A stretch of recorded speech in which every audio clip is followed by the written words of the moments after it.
Now, ladies and gentlemen, if you can welcome onto the stage the fantastic musical double act, and the name that they are going by is We Are Goose. So give them all of the love and support that you've got, ladies and gentlemen, and welcome onto the stage. We Are Goose. They're on their way. Beautiful.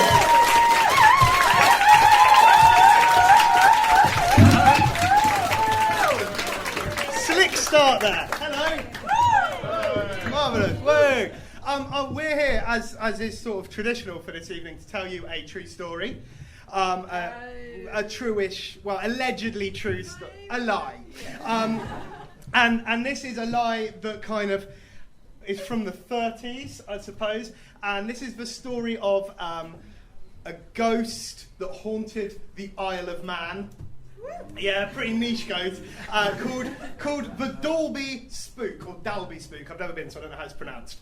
But basically, if you listened to the radio in the 30s, or the wireless, you'd have heard a story that would have sounded like this. And as well as being a very talented guitarist, Richard's got a really posh voice. So I'm gonna make him do like posh 1930s radio man. So, okay.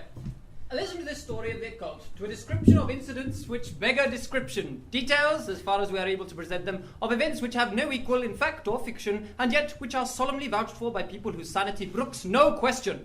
It is a story which has been elsewhere described as the Spook of Dalby, a spook which is not a spook. Nor, if we accept the word of reasonable persons, it is the invention of an unbalanced mental state. This fantastic animal has sung to them and described their visions to them, and on one occasion when Mr. Irving timed it, it conversed and sang to them from 11 p.m. to 3:05 the next morning. Many more remarkable incidents were detailed by Mr. Irving, such as the throwing of safety pins and small objects through little crevices in the walls and other confirmatory items that we may not publish. Right, what I like the best about this article is it came out just as soon as it started, and it basically begins with like, yeah, we know it's bollocks, but it was brilliant. There was a ghost that haunted this house and claimed to be the spirit of an Indian sheik who had returned as a mongoose and haunted this house, telling people gossip of what other people were doing on the Isle of Man. And loads of reporters came to investigate, and whenever they went, nothing happened. But no one could dismiss it, because every time they went, the whole of the island, like the whole of Dalby, would go, oh yeah, we've heard it. Yeah, it told me all this stuff about my aunt's house on the other side of the Isle of Man, and it turned out it was true. Everyone was doing it. So it wasn't just James Irving, who was the owner of the house, and it wasn't just his daughter Voiry, who kind of heard a lot of the conversations and talked a lot about it, because either one of them is fooling everybody, or the whole of this town on the Isle of Man during the 30s was in on this big lie about a ghost, who later was no longer referred to as the Dalby Spook, and was referred to, and I don't know if you'll be able to see this, as Jeff, the talking mongoose. And what I'll do is, in case the people at the back can't see this, I'll pass this out so you can all have a look. It was the cover star of the 14 Times in January this year. There you are. Don't say I never give you anything. And he just sort of told people stories. And everyone asked, well, why can't we see it? And his excuse was brilliant. He went, I am a great and terrible wizard. I am the Holy Spirit, the eighth wonder of the world. To see me, you will be transformed to salt.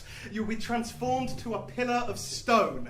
And so everyone went, oh yeah, that's pretty valid. I don't want to see him. So they just let him hide in the insulation. So no one can really dismiss it. Again, the article continues to say thusly, our story may leave the reader unconvinced, it may be unconvincing, but it is backed by the assurance of as sane a man as one could ever meet, and at that, we must leave it. Indeed. And so what we've decided to do is write a little song. It is called Jeff, because if that's a good enough a name for a 100-year-old Indian sheik turned talking mongoose, it's a good enough a name for a song.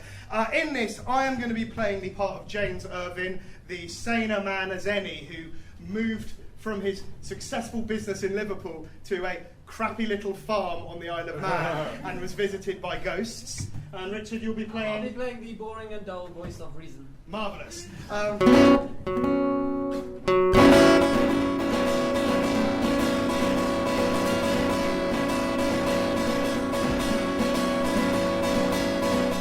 Had a house in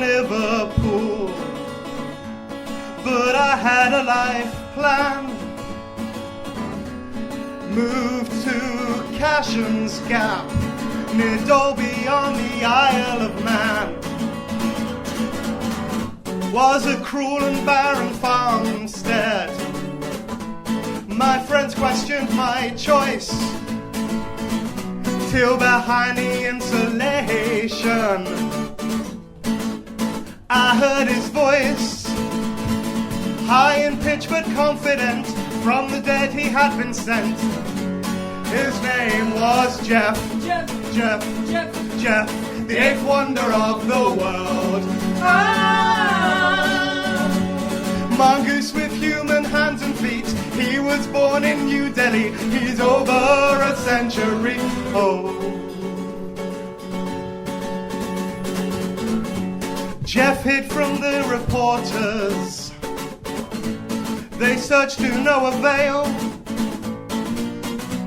Though once my daughter saw his golden fluffy tail, claimed he was a poltergeist. He remained our honored geist.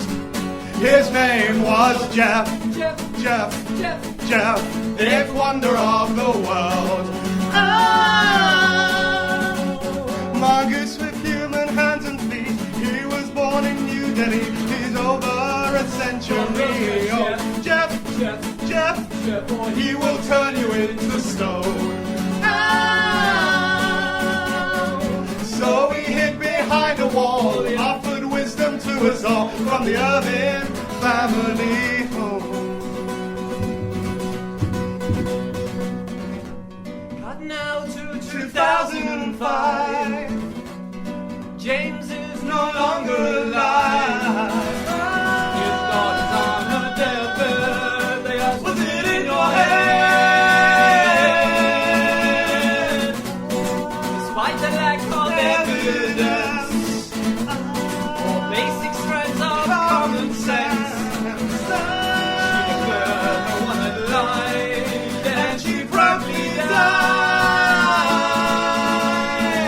Whether he actually existed or a hoax or just a cryptid, but his name was Jeff, Jeff, Jeff, Jeff, Jeff, eighth wonder of the world.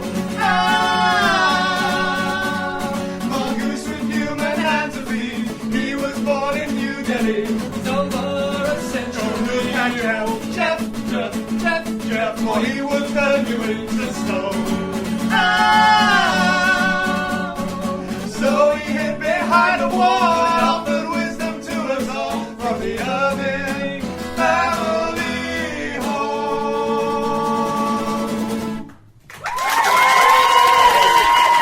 Thank you very much.